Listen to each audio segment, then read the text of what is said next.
Elliott Street that lists everything and generally when we receive them. And obviously, that's all available for public review in the records of the Board of Appeals. So, I'm not exactly sure what's on the agenda tonight. I understand that Mr. Lynch is here and wants to speak on behalf of the town, but Peter, do you want to present anything to us this evening? Sure. Our presentation is on the same topic mostly because we essentially wrapped up all the other topics. I think you agree with that. And it's certainly up to you whether you would like Phil to present. Maybe that makes sense. Have Phil present, and we understand you've had discussions and not attempting to steal the thunder of the town folks, but Phil can present because we said we do that camera investigation. He can tell you the results and his discussions, and certainly we welcome and look forward to the input from those folks as well. So maybe Okay. that makes sense. Have That's fine. Phil. Good, thank you. Mr. Chairman, we had an opportunity since the last meeting. We were tasked with doing some investigative work in the Central Ave and Elliott Street drainage system, and the purpose of the investigation was to find formal connections of the Hendry's building that go out into the municipal system for purposes of drainage evaluation. So we went out there with a camera system, a consultant, and scoped all of the lines that we could on, the applicable lines on Elliott Street and Central Ave going up to the MBTA trolley tracks, and as much as possible over towards the Pine Tree Brook area. And what we found is, that most of the information was consistent with the information provided to us by DPW in one of their most recent intersection design and drainage upgrade plans. We found a handful of additional connections that were not shown on their plans that stemmed from other off-site areas. For purposes of our building, we did manage to find an 8-inch service line connection that was located approximately the midpoint of the town-owned land, but it headed in the direction of the Hendry's building itself. But we weren't able to conclusively identify that pipe indeed tied into the drainage system, as the camera crew wasn't able to scope into it, and we didn't extend the camera work onto private property. We only wanted to work within the public right-of-way.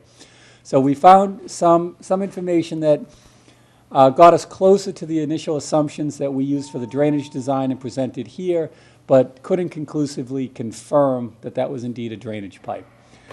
We did chase other drainage sources out to Pine Tree Brook and so forth as everything heads down from Elliott Street through Central Ave into the trolley tracks and then takes a right-hand turn and discharges directly into Pine Tree Brook. So what we tried to do is last week I had an occasion to go in and sit down with the town engineer and the DPW director and one of their workers and reviewed all of the findings with them, and also provided them the DVD video that we obtained in the field, so that way we were all working on the same information. So the point of discussion that we had is that because the data was inconclusive, we can't for certain say that all of the drainage went through there, so we're not sure that it could be reused for the purposes of the new building as proposed. And then extrapolating that a little bit further, we also talked about what happens after that pipe. And I know I'm speaking in generalizations. The members don't have a plan in front of them showing the drainage connections. But I think Mr. Lynch and Mr. Thompson will back me up on this information. Is that beyond the 8-inch pipe that we did find, we also found a point of constriction inside the existing drainage system in Central Avenue. That all of the drain pipes run from the intersection corner, a 12-inch minimum diameter, and then at the last section of pipe, it necks down to an 8-inch. From a drainage standpoint, that's obviously not preferred. You never want to reduce the size because it bottlenecks your capacity in the line. Now, we didn't chase that out in terms of doing a full drainage analysis because that point of constriction is going to pose a problem regardless, under existing conditions, under proposed conditions. And that was part of the discussion that I had with the DPW folks last week. Because we can't define that exact path of stormwater, we tangent off into a secondary topic of, how do we handle this stormwater to the satisfaction of DPW in the municipal connection? And the DPW director, Mr. Lynch, proposed an alternative connection that we should pursue, and that would be to install a direct discharge drainage line right into Pine Tree Brook. And it would be a very similar connection to that as proposed and subsequently approved and constructed for the Milton Hill House, which drains on the easterly side of Pine Tree Brook. It comes down the hill and drains into the waterway. So it would be very similar to that. So there was a precedent established that it's something that could be reviewed. Now, since the meeting last Thursday, we've had discussions with Mr. Conley. We've looked at it from an engineering perspective. We certainly haven't analyzed it fully. We'd have to get additional survey and so forth. But the direction appears to hold merit. It would need to be approved as part of the conservation permit because it does drain directly into the waterway, and would certainly need to do that approval in conjunction and under the full awareness of the DPW director. But it's certainly something that we can look at, and it would most certainly be adequate for stormwater management for the proposed building as presented on the plans with you. So I'm able to say that we've done the task that we've been asked to do. It, for lack of a better term, led us to a bit of a dead end. So we have to look at some alternatives, and the director was kind enough to point us in a new direction that we believe, through due process and due approvals, both through the stormwater management permit that we have to obtain through the DPW and the order of conditions through the Conservation Commission, that we'll get where we need to be with regard to stormwater discharge for the proposed building. Okay. Do you have any questions, Ted or Frank? Not about that, no. Does it make sense for Mr. Lynch to speak? Yes. Mr. Chairman, John Thompson is the town engineer. Do you mind if you come to the table with me? Please, please. Thank you. Welcome.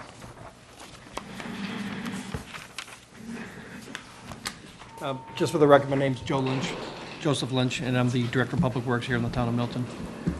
And John Thompson, and I'm the town engineer for the town.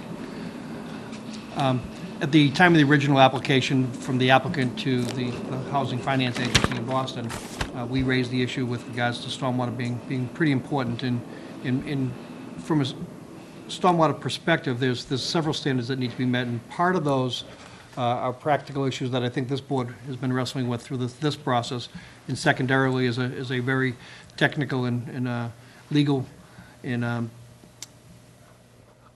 compliance regulatory issue that the conservation wrestles with on their own accord under the state act and not under their bylaw. And so you've got parallel permits running at the same time here. The important part of this is that the standard is that, in the simplest sense, is that we're talking about volume of water, so it's the amount of water, the speed at which it discharges, the cleanliness of the water, and the direction it goes on a post-construction condition, meaning the final development, as compared to the pre-existing condition, which means its current condition.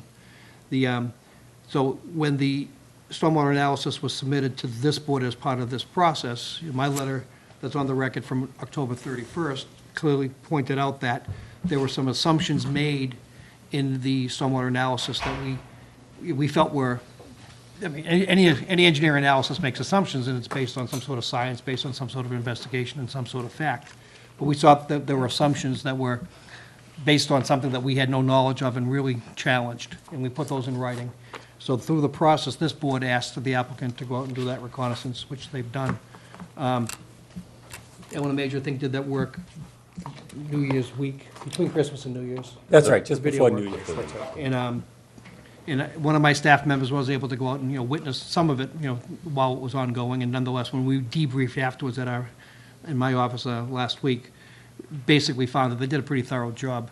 But I do want to restate it more carefully that it's not as though we found that most of the assumptions were in fact accurate. What we found was the statement of the site discharging to the municipal system to be not correct, invalid assumption.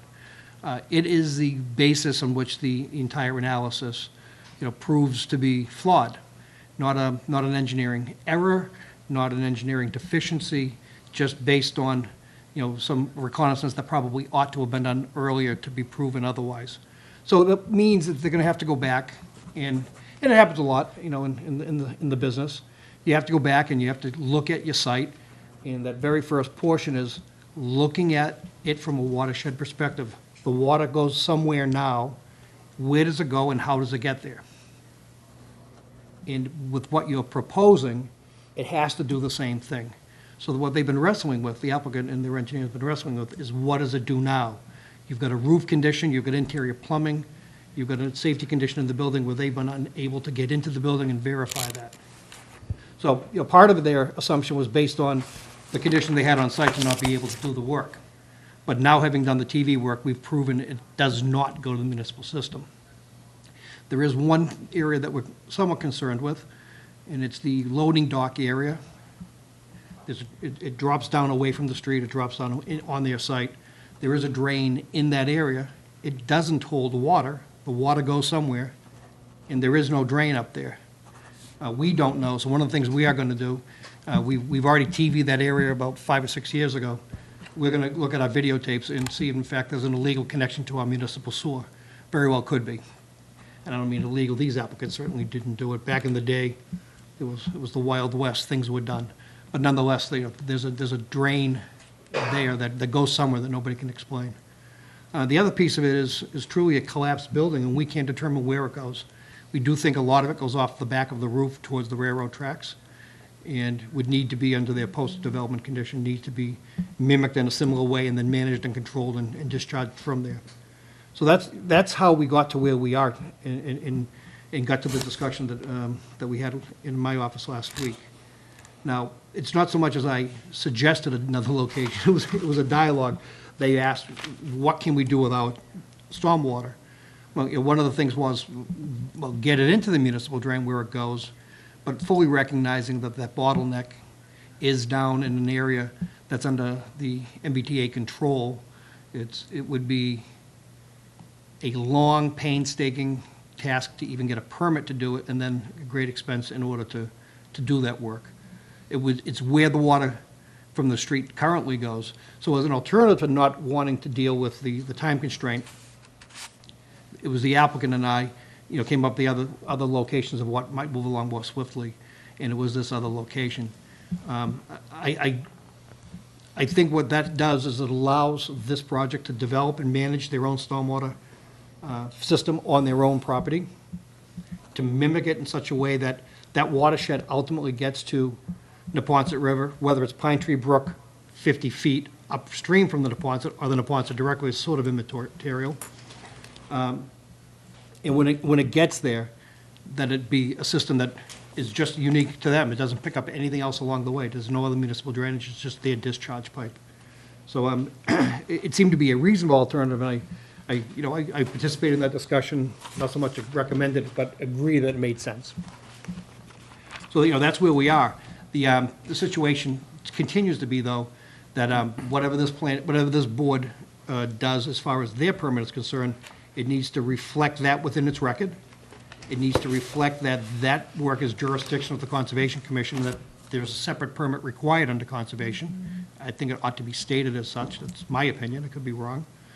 And then the Conservation Commission will have to, have their NOI, notice of intent, which is, I think, already ongoing, simply modified to include this new information if that's in fact the direction that the applicant chooses to go. The concern is, certainly the appearance of completion of the permitting process. It's a big issue. It's a very big issue that is still in a very abstract, formative state, and we really don't know where it ultimately goes. So, that's why I think it's very important to be clear of giving, through the permit, giving the applicant the direction and the additional steps that he needs to take, and making sure it's articulated clearly in the record that you guys set forth.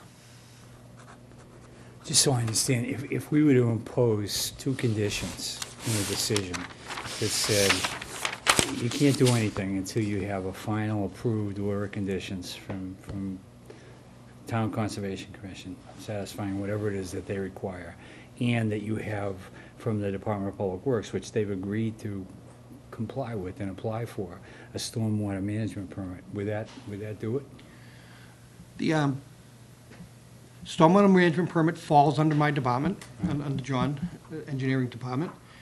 So I think that's pretty straightforward. Now, the stormwater management permit doesn't speak to or even begin to address the issue that I've just described. The stormwater management permit really deals with water quality during a construction process. So it's almost unrelated, it's just similar words. But they do need a stormwater permit, which would be issued, just like a building permit would be issued, just like a street opening permit would be issued. But the Conservation Commission permit under the Mass General Laws, Chapter 131, Section 40, is fair game. It's something that needs to be articulated, if that's where you're going, needs to be very clearly articulated as a permit that needs to be obtained. Just help me with that. What do you mean by it has to be beyond my writing a condition that says, as a condition preceding to approval of this plan or the issuance of a building permit, you must obtain a final Conservation Commission permit that relates to dealing with stormwater. Is that enough to be said by us? Oh, I just want the words. I'm You tell me- even struggling with. You tell me what it is. that Is you it want enough us to be say. said, or should it even need to be said at all? Because I guess I don't know where your jurisdiction begins or ends. Well, obviously, we think it would be, in a perfect world, we'd say Allen and Major would supply a new stormwater report, but we don't have the time for that. And the applicant, I'm pretty sure, isn't gonna give an extension on the 180 days to allow time for that to happen. So my proposal would be that in the decision, there would be a requirement that before they do anything, that no building permit, no nothing, until they provide a revised and corrected and accurate stormwater report that says where everything all the assumptions that were in the first one are wrong, so fix that. And then they're not gonna be able to do anything until they get their order of conditions from the Conservation Commission. So, it's a huge, it's a huge requirement, but I don't think there's any other way around it. What do you say to that? Two-part answer. We certainly agree with that, unless there's any technical kind of comment that Phil wants to make, but I think, and I appreciate the very detailed summary by Mr.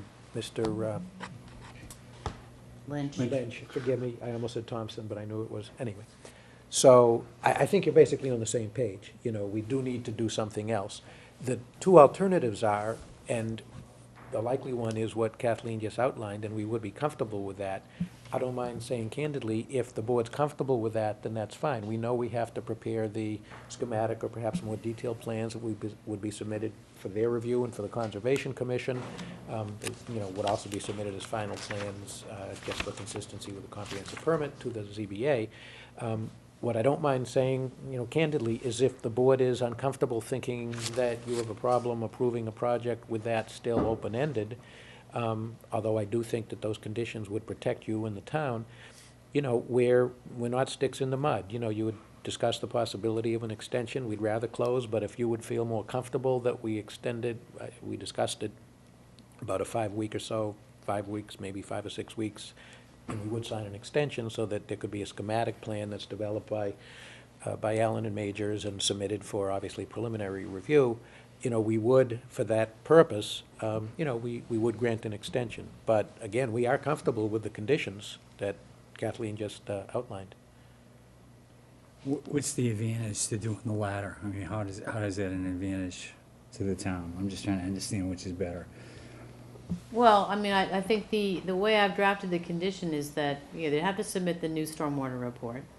It would have to have peer review at the applicant's expense. So I guess the question is, I suppose it's totally a timing issue. Because it's the same thing that they would provide, if they had an extension for a month, that's the same thing we'd be asking them to deliver in a month. Yeah, I think the way I would summarize it is, and our preference is to close it. Again, we want you to be comfortable, but I think mentioning peer review is important because I wasn't meaning to bypass that. It can be as part of the review of final plans, not in a subjective way, but certainly both the DPW will review them, Conservation Commission will review them, and we will submit to the ZBA as part of a typical condition to submit the final plans to the ZBA, and that can include peer review.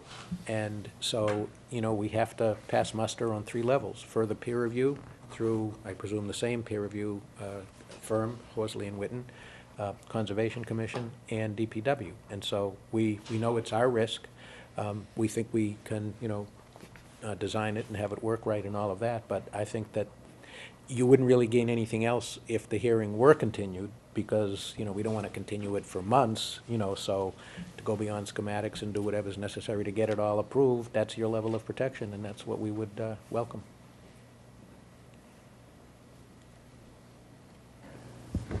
I mean, if you have to go through it anyway, and you have to do it to the satisfaction of the town, then why not continue the hearing to allow us to, I feel like we're sort of ceding responsibility by just throwing it into conditions and saying, okay, this is your problem, it's not our problem. I don't feel comfortable with that. Okay, It's well, just a you know- matter of public policy, I don't feel comfortable with that. I would, in a perfect world, what would happen is you would do the report, it would be to the satisfaction of the Department of Public Works, Mr. Lynch. You would all come in here and say, we're all happy with this, and then I think I'd have a comfort level. That would be better, if that's okay. I'm not trying to be difficult about No, this, you're not. but it Believe just me, seems to me that from a policy standpoint, as a board, we'd be doing the more responsible thing if we did it that way. Yeah, number one, I appreciate that Kathleen called me yesterday to say that perhaps you might feel that way, and I respect that. I'm not just saying that, I sincerely do. That's why a few minutes ago I said I wanted your, you know, your comfort level. I don't want to I get mean, I us into a shouldn't speak for situation. everybody else on this, but that's I just the way I agree. feel. I agree with you. So again, you know, that is okay. The only thing, and Phil, maybe you can comment, I mean, ultimately, the approvals by Conservation Commission and perhaps DPW, I don't know that would be in the time frame that we're thinking we would want to continue for. The schematic work, we know we can get done, so that you folks and even peer review, if you wanted them to, could look at it so that you know that there's a reasonable likelihood, which is the typical 40B format. I would Now- be happy if Mr. Lynch came into this board and said, we're happy with this. Now, obviously, it's still subject to a permit from the Conservation Commission, but at that point, I would be happy to say, all right, fine, we'll condition it on approval by the Conservation Commission. But I feel like right now, we're leaving it in a rather sort of nebulous state. No, I absolutely cannot quarrel with that. Again, that's So that would reasonable. be my preference, to just continue the Is hearing. that timeframe still, Phil? Yeah, so long as, you know, you have just acknowledged with the board, you know, that conservation would probably be after the fact, you know. You Well, know, I think we we could would, certainly. we condition it anyway. I mean, you have a Right. lot of things you're going to Concom for. Understood. That's I right. just wanted to be clear in terms of what Mr. Hurley said, in terms of seeing something and having some, you know, more information. We agree, but I just wanted to be clear that, yeah, we won't have the Conservation Sure, Commission. I understand. in That, hand. that wouldn't be a condition preceding for me, Yeah. but some degree of closure on the issue, Understood. as between the people around this table would be, what I'd be looking for. Does Absolutely. No? that make sense then? Yeah. Yes. Okay. Okay. Can I ask a question? though, Please do. Mr. Lynch, I mean, there was a letter that you sent to the board on October 31st that not only raised this issue, but a number of other issues in terms of the standards. I mean, is there anything else while we're at it that needs to, in your opinion, needs to be addressed? We say the standards, you're talking specific to stormwater, correct? I think all the Yes, other issues yes. for other types of, you know, parking and traffic. No, those- stormwater is what I'm talking about. yeah. Yeah, I mean, they are subject to all of the standards. Those are going to be, you know, vetted and demonstrated through the conservation process. That's Okay. absolute.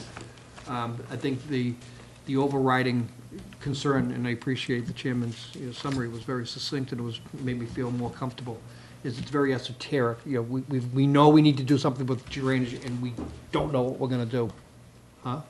You really can't be considering it that way, and I think this additional time allows them to refine that a little bit more, get that intent, more than concept, but refine a little bit more to know what it is they bring into Concom, so then they can then, that pass of the ball can happen more readily. Okay. I think that time is probably sufficient. Okay. Peter, I'm gonna need you to sign an extension form for me, if you would mind. Absolutely. Okay, are there other things that we can profitably discuss and address tonight? As I promised, I did start sort of a draft of, sort of get the format of what a decision might look like. I sent part of it to Peter, the last bit of it I didn't, because I just finished it, was sort of starting to work on the conditions, so I'll provide that for you, to take a look at, and leave copies with the board, as to sort of the framework for what these decisions typically look like. Okay. And then we'll talk about what kinds of conditions that we want to include. But the categories are there. There's been, lots of discussion from the planning board about the fact that planning board chair wants to make sure that we have a perpetual affordable housing restriction. So that's in there as well. Yeah, I mean, that's getting a bit Yeah, but anyway, esoteric, but the sort yeah, of, the standard. that was the last comment I got I from. mean, you know the deal, from it is someone. perpetual, and actually with the new deed rider, it does stay as perpetual. There could be a period when somebody over income is there, but they then have to Right. look, so. But in any event, so that can provide that as a talking point. I see a number of people in the audience tonight. Are there any other persons here this evening, members of the public, who would like to be heard in connection with this application? Mr. Chairman, do we need to stick around for the rest of the No, meeting? I do not. I appreciate your commentary tonight, though. Thank you. Thank you very much. Gotta get out onto the highway before the protesters. Yeah. As if the traffic in East Milton isn't already terrible. Good evening. Good evening. Peter Mullen, Town Meeting Member, Precinct 2, 19 Gaskins Road. I missed your December meeting, and I'm a little bit confused about this hearing and what's still at issue or what isn't at issue. Back from when the eligibility letter was issued, the town raised a number of issues, including the density of the development. And essentially, in the eligibility letter, the state agency said, well, those are things that can be dealt with in the hearing before the Zoning Board of Appeals. I don't think those issues ever really have been dealt with in this hearing. There's been a lot of discussion about traffic and about parking, and I don't know to what extent those have really been resolved, but those are a function of the density of the development. I know that there were citizens here early in the process, in July, who were very concerned about the building that would essentially rise up adjoining their property on Elliott Street, either right up against it or across the street from it. I don't think any of those issues have been addressed. As I understand it, this board can consider those things. I know that you're not, that because it's a 40B application, that the town's zoning bylaws don't apply, and that those issues are not controlled by the zoning bylaw. But it's certainly things that the board is allowed to consider in deciding. I think it could make a big difference here whether it's a 57-unit development or it's a 45-unit development. And I think those are issues that the board is allowed to consider. Am I right in that regard or not? We are allowed to consider every issue. But this is an adjudicatory board, and we take evidence in and we make decisions based on what the evidence is. We don't go looking for issues. We don't present evidence on our own. We take information in, we assess that information, we apply it to the statutory standard, we apply it to the DEP regulations, and we reach a decision. So I'm sorry you weren't here at the last hearing, but we certainly are always welcoming any information that people want to present to us. Well, there's been lots of information provided with regard to traffic and with regard to parking. Are those issues resolved before this board? We haven't made a decision yet, Mr. Mullen. When we close the public hearing, we will deliberate in open session about all of the issues that have been raised before us, but we haven't made a decision. So it would be premature for me to comment on that. But yes, any issues that have been presented to us, we will consider and we will address. I've been at a number of the hearings in which you've said that the board is an adjudicatory body, and that essentially you're kind of open or waiting to hear information from other people.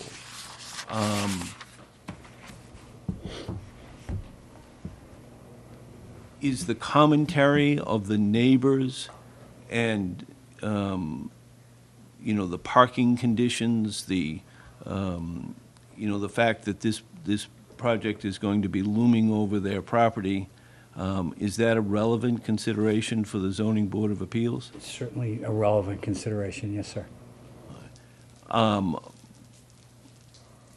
Okay. And as I understand the discussion tonight, the applicant is agreeing to extend the hearing, is that right? We are extending the public hearing for a period of time, yes. And are those issues, do they remain open? Yes. So that if people came back to a future hearing date, they'd be heard and their input would be part of your consideration? I think that should be obvious to you, but yes. Okay, all right, thank you. You should note that over the last several public hearings, very few people have been here.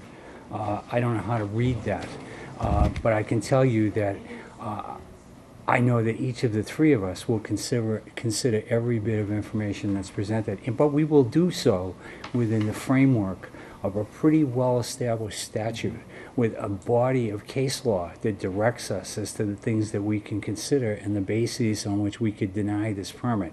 We're all very well versed in that law, and I assure you that we will look at it through that prism and reach the appropriate decision. This is one particular issue that has bedeviled us in part because we're not experts in stormwater. We don't actually know a lot about pipes and what they do. That may be shocking to you, but we're not. And so we thought we would get some specialized information on that issue because it seemed to be a matter of considerable concern to people in the town, people in the engineering offices and the like. So we'll take every bit of information, we'll filter it, we'll apply the appropriate statutory standards, and then we'll deliberate in open public and make our decision. There has been a drop-off in attendance at the hearings, and I think that reflects the level of frustration in the neighborhood with the multiple years that have gone on with regard to this property. I think there's also been frustration with regard to the demolition and the plans to demolish the building. And I think, in general, people came away from the earlier hearings here believing that their concerns about density were not a relevant consideration. What I'm hearing you tell me tonight is that that is a relevant consideration and that you can take that into consideration. And I think anyone would acknowledge that the number of units influences the parking considerations and the traffic considerations. So, thank you. Anyone else want to be heard or to present information this evening? Okay, so we need to pick a date that we're going to come back. That's a realistic date that will allow everybody an opportunity to finish what it is that they're going to do and vet it between yourselves and the town with the hope that we'll come back to this next session of the public hearing with some kind of at least closure as among the people that are here on that particular issue. And again, for those in the public who are possibly watching this evening, we invite everyone to come back to the next public hearing and say whatever it is that you think is necessary and appropriate to say, and we'll certainly accept and seriously consider anything that will be presented, just as we have with respect to everything that's been presented up to this point. So is 60 days what you're thinking about, Peter? Is that, I gotta, the engineers have to tell me what's a realistic time frame. I don't want to, I'd rather come back and get it done rather Sure, no, than. I wouldn't want to, have to ask for an extension again, for a postponement again, but I don't know that we need 8 weeks. You may be discussing it now, so hold on one sec. What's your take in terms of, stick with the 6 weeks or so? Yeah, that's my interpretation, just so we can handle the multiple steps. We have similar to the last meeting, we have some more legwork to do in the field, then some more office work, and then we need to, coordinate everything with the DPW director. It's up to you. I don't No, I don't just think we want to care how long outline, you take. It's the totally up steps to we you have to guys. take, and, I put that as 6 weeks to making sure when we come back, we have, positive information to provide and not, to report that we have more to go. Is that like around the 1st of March? Is that Yeah. first week of First, March? second week of March. First week would be like 6. Yeah, 5 weeks exactly or 6 weeks rather, is February 26th, but I have another hearing in another So town. why don't we make so- it that following week? Is there a March day 5th? that following week that works, a Wednesday or Thursday?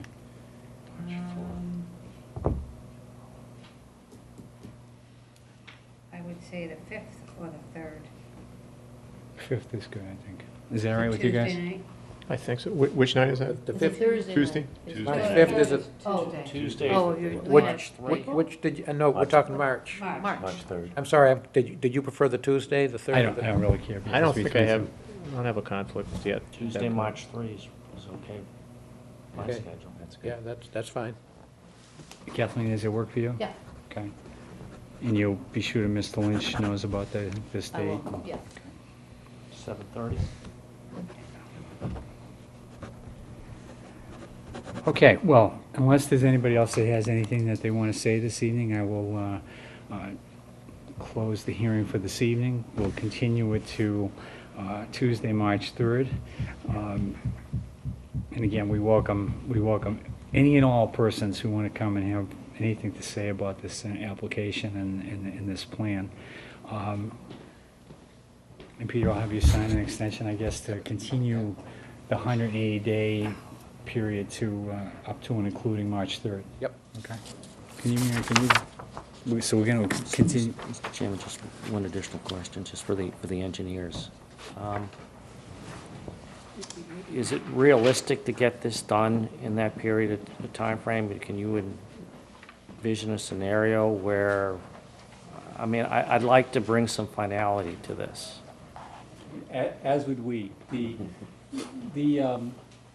The part that we're contemplating against, again, Mr. Lynch made the comment that he recommended a potential solution, and we agreed. He said that, that certainly holds merit. What's under the road is unknown to us. To some degree, it's unknown to them. So we need to vet out that the connection that we all want to pursue is indeed feasible, and that's what we have to chase out. I don't want to chase a red herring and then find out that it doesn't work. But if it's feasible, then that time frame is indeed realistic, and we could produce results in that time frame to the satisfaction of the DPW director, again, recognizing that the conservation permit is a separate matter. Yes. It's winter. Is the work that you have to do from an engineering point of view, is that dependent on weather conditions or anything like that? No. No, sir. Okay. How much time will DPW need to review a revised report, and then do you think?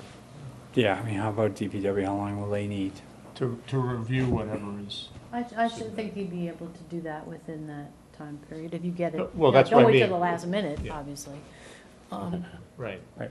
That's what factored into our decision to say 6 weeks 5 to would 6 allow weeks. enough time to get Yes. it to them in time and have them. Yes, sir. So ideally, you'd get your work done in 4 weeks and get something to them in 4 weeks and give them 2 weeks to come back here. Yes, sir. So that way we could again walk and sit at this table. Here's the report from DPW that's in agreement with our analysis, and make sure this board is comfortable. Okay. Yes, sir.